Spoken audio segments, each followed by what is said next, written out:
어제 우리는 본문을 통해서 우리 다니엘이 이렇게 경험했던 두 번째 환상을 자세하게 지켜보았습니다. 하나님께서는 분명히 의도를 가지고 그 환상을 다니엘에게 보여주신 것입니다. 그러나 그러한 환상도요, 이렇게 하나님의 가르쳐 주심이 없이는 그 상징적인 의미를 깨달을 수 없다는 것을 오늘 15절 16절을 통해서 우리는 알 수가 있습니다. 15절 16절을 보겠습니다. 나 다니엘이 이 환상을 보고 그 뜻을 알고자 할 때 사람 모양 같은 것이 내 앞에 섰고 내가 들은즉 을레 강 두 언덕 사이에서 사람의 목소리가 있어 외쳐 이르되 가브리엘아 이 환상을 이 사람에게 깨닫게 하라 하더니라고 이렇게 15절 16절은 말씀하고 있습니다. 다니엘이 순양과 순용소에 관한 이렇게 환상을 본 후에 그것의 상징적인 의미가 무엇인지를 이렇게 궁금하며 알고자 할 때 사람 모양 같은 자가 그 앞에 섰고 이렇게 이야기하고 있죠. 그때 을레강의 두 언덕 사이에서 사람의 목소리가 났다라고 말씀하고 있습니다. 그 목소리는요, 가브리엘아 이 환상을 이 사람에게 깨닫게 하라라는 이렇게 음성이었습니다. 하나님께서는 다니엘에게 의도가 있는 환상을 보여주었고요. 그리고 그것을 깨닫지 못하는 다니엘에게 어떤 자를 보냈습니까? 천사 가브리엘을 보내셔서 그 환상의 의미를 이해하고 깨닫게 하는 것을 친히 도와주셨다는 것입니다.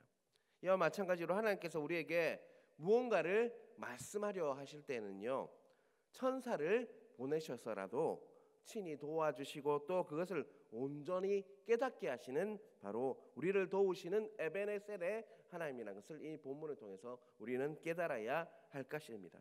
그러므로 우리가 말씀을 묵상하고 또한 이렇듯 말씀을 들을 때마다 우리는 하나님께서 나에게 가장 필요하고 적절한 말씀을 주시고 또한 그 말씀을 깨닫게 하실 것이라는 그런 믿음을 우리는 가지고 있어야 한다는 것입니다. 그런 믿음이 있는 자에게는요, 말씀을 묵상하고 이렇듯 말씀을 들을 때마다 무엇이 있을까요? 바로 설레임이 있습니다. 사랑하는 성도 여러분, 여러분들은 예배를 위해서 오늘도 이렇게 집을 나오실 건데요, 본당에 들어와서 이렇게 자리에 앉으면서 우리가 기도하지 않습니까? 그럴 때마다 오늘 하나님께서는 과연 어떤 말씀을 나에게 주실까라는 설렘이 있으십니까? 또한 또 비록 내가 말씀을 이렇게 전체적으로 잘 알지 못하지만 천사 가브리엘을 통해서라도 다니엘에게 깨닫게 하셨듯 하나님께서 나에게 말씀하실 것을 이렇게 준비하고 계시고 그것을 나에게 주실 것이라는 믿음이 있으십니까? 하나님께서는 지금도 살아계셔서 우리가 각자에게 가장 필요하고 가장 유익한 말씀으로 깨닫게 하시는 하나님이라는 것을 잊지 마시길 바랍니다. 그러한 은혜가 각자에게 있으시길 간절히 바랍니다. 17절 18절을 보겠습니다. 그가 내가 선 곳으로 나왔는데 그가 나올 때 내가 두려워서 얼굴을 땅에 대고 엎드리매 그가 내게 이르되 인자야 깨달아 알라 이 환상은 정한 때에 끝에 관한 것이니라. 그가 내게 말할 때 내가 얼굴을 땅에 대고 엎드려 깊이 잠들매 그가 나를 어루만져서 일으켜 세우며라고 말씀하고 있습니다. 17절을 보면요, 하나님의 천사인 가브리엘의 등장을 보면서 어떻게 하고 있다고 했죠? 두렵고 떨려서 온몸에 힘이 빠져서 쓰러져듯 엎드려졌다라고 이야기하고 있습니다. 그리고 18절에는요, 그러한 다니엘을요 천사 가브리엘이 엎드려 깊이 잠이 18절은 깊이 잠이 들었다고 했는데 18절에 그런 다니엘을 가브리엘 천사는요 어루만지고 일으켜 세웠다라고 말씀하고 있습니다.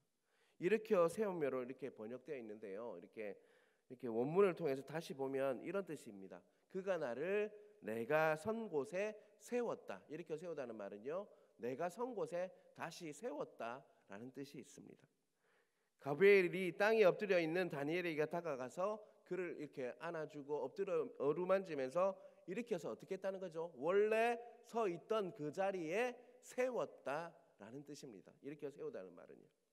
다니엘은 하나님께서 보내신 가브리엘로 인해서 땅에 엎드려졌죠. 두려움과 공포 때문에 천사가 오니까 두려워서 엎드려서 또 지쳐서 잠이 들었다고 했어요. 근데 하나님께서는 그를 어떻게 했다고요? 그가 섰던 그 자리에 다시 서게 했다. 이렇게 본문은 이야기하고 있는 것입니다. 결국 우리가 이렇게 해야 되는 것은 섰던 곳에 다시 서야 한다는 것입니다. 우리가 섰던 그 자리에 다시 서는 것이 바로 회복입니다. 여러분, 현실을 살다 보면 하나님의 일을 하다 보면요, 지쳐 쓰러지고 우리는 잠이 들 때가 있습니다.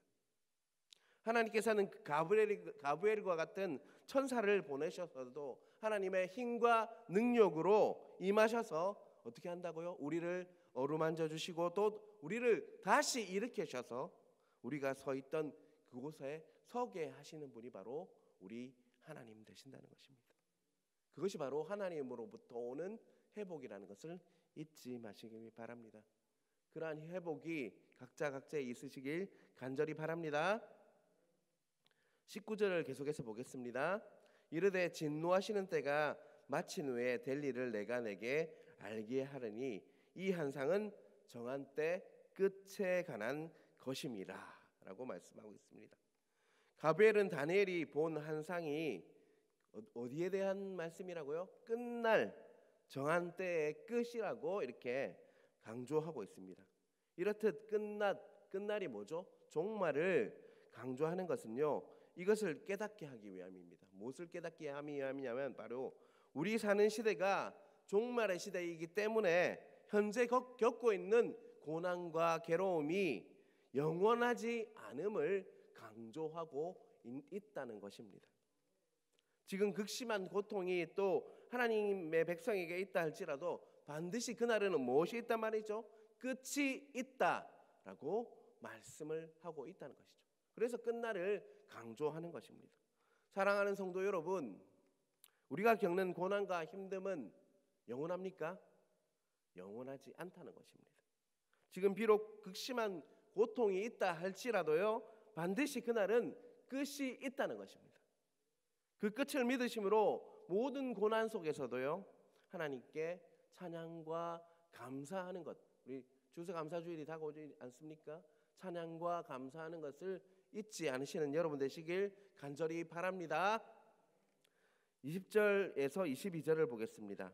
내가 본 바 두 뿔 가진 순양은 곧 메대와 바사 왕들이요, 털이 많은 순념수는 곧 헬라 왕이요, 그의 두 눈 사이에 있는 큰 뿔은 곧 첫째 왕이요, 이 뿔이 꺾이고 그 대신에 네 뿔이 났은즉 그 나라 가운데서 내 나라가 일어나되 그의 권세만 못하리라. 어제 우리 자세히 봤는데요, 순양과 순념소가 각각 의미하는 것은 어제도 말씀드렸지만 메대와 바사, 페르시아에 대한 이야기였죠. 그리고 첫 번째 임금이 누구죠? 알렉산더 왕이었지 않습니까? 헬라 제국의 알렉산더 왕이었습니다. 메대와 페르시아가 지나가고 큰 뿔로 대표하는 알렉산더 대왕의 시대가 오게 됩니다. 그런데 이 헬라 왕의 시대는 어떻습니까? 굉장히 길었습니까? 너무나도 빨리 끝이 나고 이어서 네 뿔의 시대가 오는데요, 알렉산더 대왕을 이은 그 네 명의 후계자가 이렇게 시대가 온다라고 이렇게 이 말씀은 정리하고 있는 것입니다. 그런데 2장이나 7장에서도 네 개의 서로 구별되는 시기에, 내 나라의 내 제국에 구별되는 시기에 대해서 내용이 있었지만 이렇게 구체적이지 않았지 않습니까? 그런데 8장은요, 각각 시대에 대해서 아주 구체적으로 풀이하고 있음을 우리는 알 수가 있습니다. 어제 말씀드렸듯이 다니엘서 2장에서 7장은요 뭐로 적혀 있다고요? 아람어로 적혀 있었습니다. 그리고 또 8장부터 마지막까지는요 우리 히브리어로, 이스라엘의 언어인 히브리어로 이렇게 기록되어 있습니다. 하나님께서는요 이스라엘 백성에게 더욱더 구체적으로 더 자세하게 앞으로 세상이 어떻게 이렇게 흘러갈 것에 대해서 아주 자세하고 구체적으로 상세하게 설명하고 앞으로 네가 어떻게 살아야 할지에 대해서 말씀하고 있다는 것입니다. 시편 119편 105절에는요 우리가 너무나도 잘 아는 말씀이죠. 주의 말씀은 내 발의 등이요 내 길에 빛이니이다. 하나님께서는요 분명히 매일매일 우리에게 하나님의 말씀인 성경을 통해서요 우리가 앞으로 어떻게 살고 또 어떻게 준비해야 할지를 너무나도 자세히 구체적으로 지금도 여러분에게 나에게 말씀하고 있다는 것입니다. 우리가 앞으로 어떻게 살아야 할지, 어떻게 준비해야 할지를 알고 싶다면요, 더욱더 교회 안에서라고 이야기했습니다, 하는 성경 묵상과 그리고 성경 공부와 연구에 매진해야 할 것입니다. 세상 사람들처럼 매일 운세를 본다거나 점집을 찾는 것이 아니라 우리는 말씀을 통해서, 하나님의 성경을 통해서 내 발에 등불이시고 내 발에 빛이 되시는 그 말씀을 따라감으로요, 한 걸음 한 걸음 좀 길 잃지 않고 하나님의 인도하신 대로 말씀 따라 여러분 가시는 여러분들 각자 되시길 간절히 바랍니다. 계속해서 23절에서 25절까지의 말씀을 보겠습니다. 이 내 나라 마지막 때에 반역자들이 가득할 즈음에 한 왕이 일어나리니 그 얼굴은 뻔뻔하며 속임수에 능하며 그 권세가 강한 것이나 자기의 힘으로 말미암는 것이 아니며 그가 장차 놀랍게 파괴 행위를 하고 자의로 행하며 형통하며 강한 자들과 거룩한 백성을 멸하리라. 그가 꾀를 베풀어 제 손으로 속임수를 행하고 마음에 스스로 큰 체하며 또 평화로운 때에 많은 무리를 멸하며 또 스스로 서서 만왕의 왕을 대적할 것이나 그가 사람의 손으로 말미암지 아니하고 깨지리라 라고 말씀하고 있습니다. 어제도 말씀드렸듯이 8장의 중심은요, 순양이나 순념수에 있지 않습니다. 그토록 강했던 알렉산더 대왕에 있어도 있지 않습니다. 다니엘서는요, 그저 스쳐가는 그 알렉산더도 그저 스쳐가는 왕일 뿐입니다.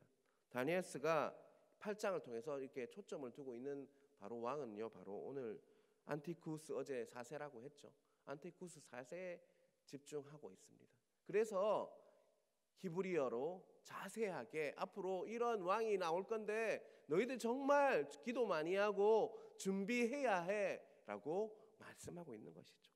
23절에 보면 그가 등장하는 시기를 뭐라고 얘기하고 있죠? 반역자들이 가득할 즈음이라고 이렇게 그 등장하는 시기에 대해서 말씀하고 있습니다. 여기서 반역자가 이렇게 쓰인 단어는요, 사람이나 나라에 대해서 배반을 이렇게 하는 자를 가리킬 때도 있지만요, 특별히 하나님을 거역하고 하나님의 말씀을 따르지 않는 이스라엘을 가리킬 때 자주 사용했던 그 단어가 바로 반역자들이라는 단어입니다. 언제나 하나님과 그 말씀을 어기고 따르는 자들이 있었지만 헬라 제국이 이렇게 확장되고 이렇게 강성함으로 인해서 많은 사람들이 그 강성함과 힘에 눌려서 어떻게 했다는 것이죠? 반역자, 하나님을 버리고 하나님의 말씀을 버리고 하나님을 거역하는 그런 일이 팽배했다는 것이죠. 지금도 마찬가지죠. 강력한 세상의 문화, 힘이 있으면요, 하나님의 말씀을 보다는요, 그 세상의 지혜서 세상을 따라가는 자들이 많다는 것을 잊지 마시길 바랍니다. 특별히 다음 세대 친구들이 참 걱정이 많이 돼요. 세상 문화가 너무나도 자극적이고 힘이 있고 그 문화와 힘이 있다 보니까 그것에 매료되고 또 취하고 하다 보면요, 하나님의 말씀이 잘 들어오지 않고 또 반역하고 하나님의 말씀을 따르기보다는 하나님의 도를 따르기보다는 그 세상에 따라가는 헬라 제국의 그 문화에 따라갔듯이 그렇게 따라갈까 봐 많은 걱정이 됩니다. 수능이 어제 끝났는데요, 수능이 끝나고 나면 더 많은 유혹이 있을 수도 있습니다. 그래서 우리는 정말로 다음 세대를 위해서 깊이 기도해야 한다는 것입니다. 저도 아이 둘을 기르고 있는데요, 그 아이들이 보는 것, 그 아이들이 하는 것들을 보면 정말 걱정이 많이 됩니다. 여러분, 다음 세대를 위해서 특별히 기도 많이 해야 한다는 것이죠. 그래야만 세상 문화와 힘을 이길 수 있다는 것을 잊지 마시길 바랍니다. 23절 25절을 보면요, 그 얼굴은 뻔뻔하며 속임수에 능하며 그가 꾀를 베풀어 제 손으로 속임수를 행하고 마음에 스스로 큰 체하며, 누구에 대한 묘사입니까? 안티쿠스 4세에 대한 묘사를 이렇게 하고 있습니다. 얼굴은 뻔뻔하고 속임수에 능하다고 했습니다. 그는 자신의 야망과 욕심을 감추지 않는 자였고 자신을 위해서라면요 얼마든지 교묘한 말을 하고 얼마든지 속임수를 쓸 수 있는 자가 바로 그 자였다라고 말씀하고 있는 것이죠. 또한 24절 끝부분에는요 이렇게 얘기하고 있습니다. 그가 장차 놀랍게 파괴 행위를 하고 자의를 행하여 형통하며 강한 자들과 거룩한 백성을 멸하리라 이렇게 말씀하고 있죠. 안티쿠스 4세는요 거룩한 백성 성도들을요 어떻게 했다고요? 괴롭히고 또 죽이는 자였다. 많은 순교가 일어났겠죠. 그 당시 일어났다는 것을 다니엘에게 보여주고 있지만 그 역사가 어떻게 됐죠? 바로 이루어졌다. 많은 순교가 일어났습니다. 안티쿠스 4세로 말미암아 많은 자들이 하나님을 떠나고 또 순교하는 일이 일어났다는 것입니다. 특별히 25절 끝부분에는요 이렇게 극기야 이렇게 말씀하고 있습니다. 스스로 서서 만왕의 왕을 대적할 것이나 거룩한 백성을 대적하는 그의 행동은요 종국에는 어떻게 했다는 것이죠? 만왕의 왕 하나님을 대적하는 데까지 이르렀다라고 말씀하고 있습니다. 사람으로 이렇게 스스로 높아지다 보니까 점점 강해지다 보니까 마침내 어떻게 했다는 것입니까? 만왕의 왕 하나님까지 대적하는 데까지 이르렀다는 것이죠. 이것이 바로 이 땅에서 강성하고 교만한 통치자들의 공통점이라고 할 수 있습니다. 히틀러가 그랬고요. 지금 김정은이 그렇고 또 푸틴이 그렇습니다. 그런데 25절의 끝부분에 보면 그러한 자들이 어떤지에 대해서 그 종말이 어떤지에 대해서 말씀하고 있습니다. 그가 사람의 손으로 말미암지 아니하고 어떻게 했다고요? 깨지리라 라고 분명히 말씀하고 있습니다. 사람의 손으로 하는 것이 아니라 사람의 손이 아니라 어떻게 했다는 것이죠? 하나님의 손으로 그를 죽게 했다 이 말씀이죠. 어제도 말씀드렸지만 안티쿠스 4세는요 사람의 손에 죽은 것이 아니라 질병으로 갑자기 죽게 됩니다. 세상 권력의 끝은요 멸망임을 오늘 본문을 통해서 다시 한번 말씀하고 있다는 것이죠. 다니엘의 환상은요 어제도 말씀드렸지만 반복되는 인류의 역사를 보여주고 있습니다. 느부갓네살, 안티쿠스 4세 이 모든 사람은요 그렇게 부귀와 권세를 원했고 그것이 얻는 것이 성공이라고 여기면서 스스로 자신이 높아졌습니다. 그들은 절대로 무너지지 않는 것이라고 생각하며 살아갈 것입니다. 그런데 어떻게 됐죠? 그들은 다 갑자기 말라리아에 걸리고 또 어떻게 됐습니까? 갑자기 병이 들어서 죽었습니다. 사람의 손에 의한 것이 아니라 갑자기 죽었다는 것이죠. 구체적인 사건은 다르지만 역사는 이 예언의 반복이라고 할 수가 있습니다. 눈에 보이는 세상의 권력은요 그대하기 이를 데 없습니다.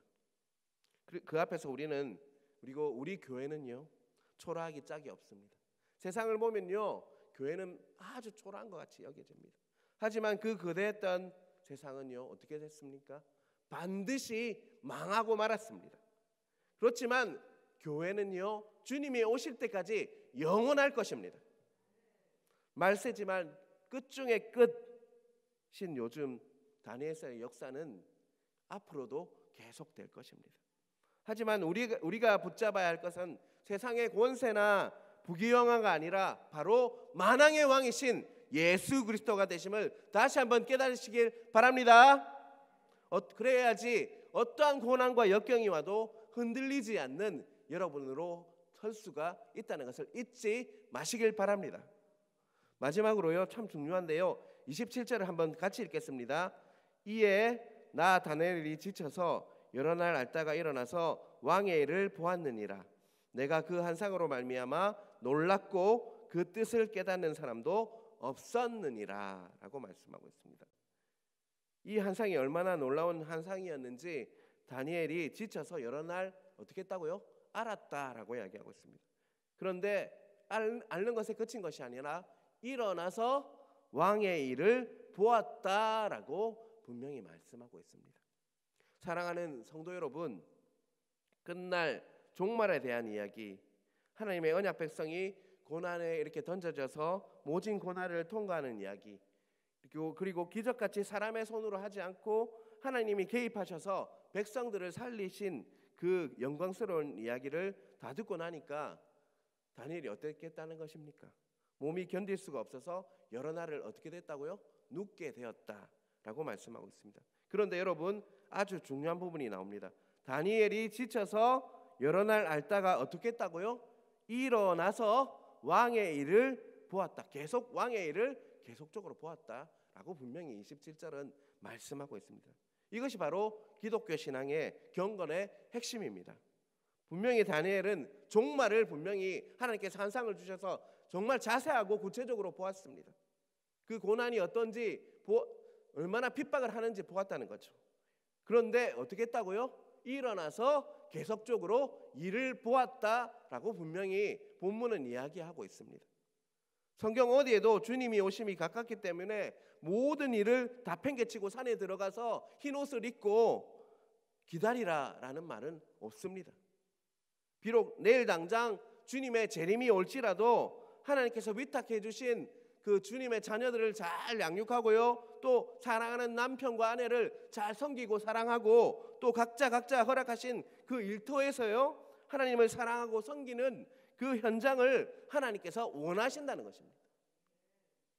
아무리 종말이 가깝다고 누가 일어나서 어떤 이야기를 해도 각자 자리에서 최선을 다해서 하나님을 섬기고 하나님을 사랑하는 것이 우리의 바로 할 일이라는 것을 오늘 본문을 통해서 우리는 깨달아야 한다는 것입니다. 그것이 바로 우리가 다니엘서를 통해서 하나님께서 주시는 종말에 대한 태도라는 것을 잊지 않으시는 여러분 되시길 간절히 바랍니다. 그러한 은혜, 정말 종말을 들었다고 할지라도 이렇게 흔들리는 것이 아니라 더 그 자리에서 정말 최선을 다해서 하나님을 예배하고 또 각자 일터에서 또 가정에서 최선으로 다 사는 여러분 되시길 주님의 이름으로 축원합니다. 기도하겠습니다. 하나님 아버지, 오늘 다니엘서를 통해서 또 앞으로 역사에 대해서 우리가 어떻게 흘러갈 건지에 대해서 말씀하여 주셔서 너무나도 감사합니다. 어떠한 고난과 역경이 있을지라도 우리가 주님만 바라보기를 원합니다. 하나님, 그런 은혜를 우리에게 허락하여 주시옵소서. 어떤 상황과 고난이 있을지라도 시선을 주님께 고정하고 온전히 영원한 나라, 하나님의 나라를 꿈꾸며 살아갈 수 있도록 우리에게 은혜를 폭포수처럼 부어주셔서 결코 흔들리지 않고 말씀과 찬양과 감사만이 넘칠 수 있는 우리들 될 수 있도록 붙들어 주시옵소서. 고난을 보았을지라도 하나님 일터에서 그리고 가정에서 교회에서 하나님을 예배하며 섬기며 자녀를 잘 양육하고 일터에서 최선을 다해서 하나님께 나아가는 우리들 될 수 있도록 경건을 허락하여 주시고 그 경건을 통해서 주님을 더 깊이 만날 수 있는 은혜를 허락하여 주시옵소서. 특별히 다음 세대를 기억하여 주시고 다음 세대가 세상의 어떤 문화와 힘에 의존하는 것이 아니라 주님을 바라보며 주님의 나라를 꿈꾸며 주님의 말씀을 연구하고 또 묵상함으로 주님이 쓰시는 귀한 하나님의 군대가 될 수 있도록 역사하여 주시옵소서. 특별히 담임 목사님 말씀을 연구하시고 하나님 모든 것들을 준비할 때 영육간의 강건함을 허락하여 주시고 말씀을 선포할 때마다 에스겔 골짜기에 하나님 마른 뼈들이 살아났듯 생기가 부어지는 역사가 있을 수 있도록 함께하여 주시옵소서. 오늘 하루도 하나님께 맡깁니다. 우리에게 역사하여 주셔서 하나님과 동행하는 하루 될 수 있도록 일하여 주시옵소서. 이 모든 말씀 살아계신 예수님 이름으로 기도드리옵나이다. 아멘.